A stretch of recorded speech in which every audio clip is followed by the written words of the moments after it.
গত 3 দিন ধরে ইন্টারনেট দুনিয়া তোলপাড় করে রেখেছে যে ব্যক্তি, তিনি হলেন আহসান হাবিব প্যারে। শত শত হাজার হাজার মানুষের মুখে একটাই আলোচনা, কি হচ্ছে আহসান হাবিব প্যারেকে নিয়ে। বিষয়গুলো এতটাই ঘোলাটে যে এখনো কিছুই বোঝা যাচ্ছে না। কে দোষী আর কে নির্দোষ তাই বোঝা যাচ্ছে না। গত 2 দিন পূর্বে আহসান হাবিব প্যারেকে নিয়ে যমুনা টিভি যে রিপোর্টটি প্রকাশ করেছে তা জনগণের মাঝে ধূম্রজালের সৃষ্টি করেছে।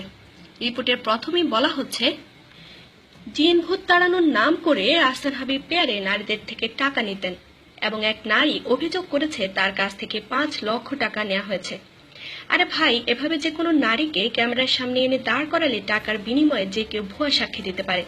যদি সত্যি সেসব নারীরা সত্যবাদী হয় তাহলে নিরাপত্তাজনিত কারণে নিজেদের চেহারা না দেখালেও ব্যাংক ডকুমেন্ট দেখাতে পারে, যা দিয়ে তারা আহসান হাবিব প্যারেকে টাকা সেন্ড করেছিল বা পাঠিয়েছিল। 2 নম্বরে বলা হচ্ছে, নারীদের সাথে শারীরিক সম্পর্কে লিপ্ত হয়ে সেই ভিডিও ধারণ করে ব্ল্যাকমেইল করা।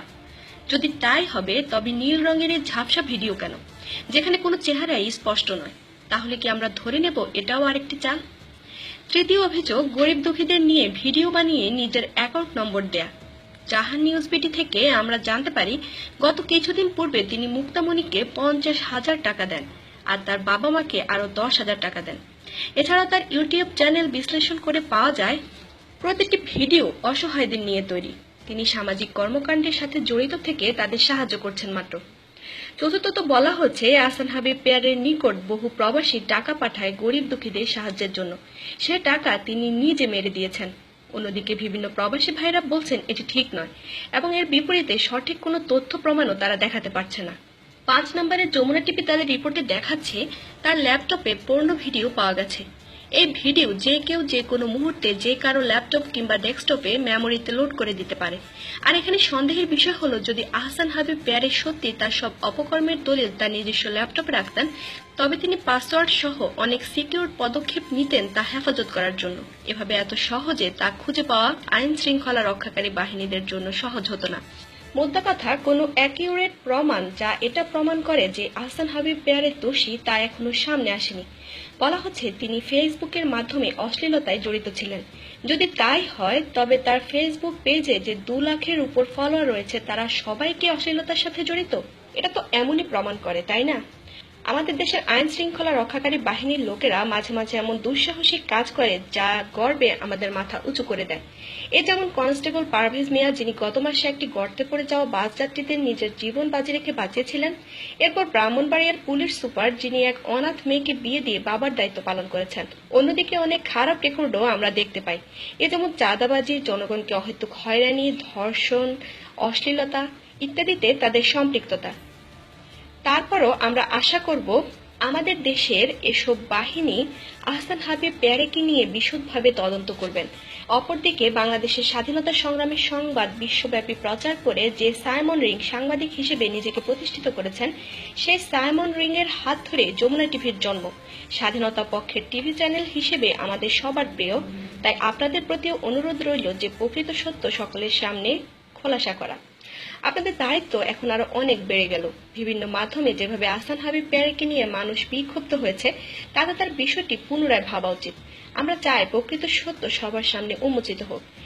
যে এই কার্যকলাপের সাথে যুক্ত থাক না কেন, বিচারের আওতায় আনা হোক। আর আহসান হাবিব প্যারে যদি নির্দোষ হয়ে থাকে তবে তার সম্মানহানি না করে তাকে প্রকৃত জীবনযাপনের সুযোগ দেওয়া হোক।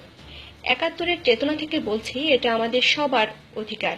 আসলে আহসান হাবিব প্যারে ভাইকে নিয়ে মানুষ 3 ভাগে ভাগ হয়ে গেছে। এর মধ্যে প্রথম ভাগ হলো আহসান হাবিব প্যারে ভাইকে নিয়ে সত্যি মিথ্যা সঠিকভাবে বিশ্লেষণমূলকভাবে জানতে চায় এক শ্রেণীর মানুষ। আর দ্বিতীয় শ্রেণী হলো যারা অন্ধ ভক্ত আহসান হাবিব প্যারের, যারা তার বিরুদ্ধে কোনো কথাই শুনতে চায় না।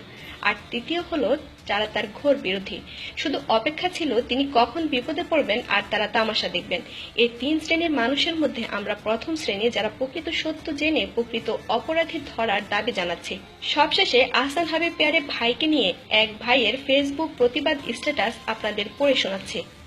প্রথমেই হেডলাইন, লক্ষ কোটি জনতার প্রিয় ও অসহায় মানুষের হৃদয়ের স্পন্দন আহসান হাবিব প্যারে গ্রেফতার। যে লোকটিকে দেওয়ার কথা ছিল নোবেল প্রাইজ, আজ সেই লোকটিকে করা হয়েছে গ্রেপ্তার। এমন দেশের নাগরিক আমি যে নিজে নিজেকে ধিক্কার দেওয়া ছাড়া আর কোনো পথ দেখি না। কেন এমন দেশে আমার জন্ম হলো? আহসান হাবিব পেয়ারে ভাই জেলে কেন? যখন টাকাওয়ালারা গরিবের পিঠে লাথি মারা শুরু করে দুঃখীদের উপর বিরক্ত হয়ে তাদের বুকে পাথর চড়িয়েছিল, তখন আহসান হাবিব তাদেরকে মাটি থেকে তুলে বুকে জড়িয়ে মনুষ্যত্ববোধ আর ভালোবাসা দেখিয়েছে। যখন মিডিয়াগুলোর সাংবাদিকরা পার্কে, পথে ঘাটে ছেলেদের ধরে ধরে যৌনতা সম্পর্কে ঘাটে ঘাটে মেয়েদের বিভিন্ন প্রশ্ন করে মানুষকে বিনোদন দিচ্ছিল, তখন আহসান হাবিব অসচ্ছল প্রতিভাবানদেরকে খুঁজে খুঁজে জাতির কাছে তাদের মেধার মূল্যায়ন করেছে। যখন অনলাইন মিডিয়াগুলো গায়ক, নায়ক আর গীতিকারদের আলোচনা সর্বত্র ছড়াচ্ছিল, তখন আহসান হাবিব কোরআনে হাফেজদের গুরুত্ব, কৃতিত্ব পুরো জাতির সম্মুখে প্রকাশ করে তাদেরকে হাইলাইটস করেছে। তার প্রতিভা দেখে লক্ষ লক্ষ মানুষের কাছে সে ভালোবাসা অর্জন করতে শুরু করেছে। তখন নাস্তিক, মুরতাদ ও মানুষরূপী নরপশুরা তার নামে মিথ্যা বানোয়াট অভিযোগ করেছে। অথচ আজ নাকি সে জনপ্রিয় এবং জনপাগল আহসান হাবিব পেয়ারকে পুলিশ গ্রেফতার করেছে। এর থেকে লজ্জাজনক আর কোনো ঘটনা হতে পারে না। তার অন্যায় কি? তার অপরাধ কি? তার ভুল কি? ও সে কেন গরিবের পক্ষে কথা বলে?